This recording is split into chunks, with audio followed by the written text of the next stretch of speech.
எல்லாருக்கும் வணக்கம். ஆப்பத்துக்கு மாவு அரைச்சிட்டு கஷ்டப்படாமல் ஓரங்களில் நல்லா மொறுமொறுப்பாகவும் நடுவில் ரொம்ப சாஃப்டாகவும் இது மாதிரி ஆப்பம் எப்படி செய்யறதுன்னு பார்க்கலாம். அரிசி மாவு ஒரு 2 கப் அளவு எடுத்துக்கலாம். 1 கப் அளவு சாப்பாடு போட்டுக்கலாம். தேங்காய் அரை கப் அளவு போட்டுக்கலாம். ஒரு ஸ்பூன் அளவுக்கு ஈஸ்ட் போட்டுக்கலாம். 1 ஸ்பூன் அளவு சர்க்கரை, கொஞ்சம் உப்பு போட்டுக்கலாம்.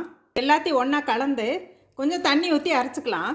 தட்டு போட்டு அப்படியே ஒரு 2 மணி நேரம் மூடி வச்சிடலாம். மாவு நல்லா புளிச்சு வந்துடுச்சு. மாவு இந்த பதத்துக்கு இருக்கணும். ஒரு கரண்டி மாவு ஊற்றிட்டு தோசை சட்டிலேயே இது மாதிரி அழகாக ஊற்றலாம். லைட்டாக கொஞ்சம் எண்ணெய் மேலே விட்டுக்கிட்டு கொஞ்சம் நேரம் மூடி வச்சிடலாம். வெந்துருச்சுன்னா இது மாதிரி நல்லா மேலே எழுந்திரிச்சு வரும்.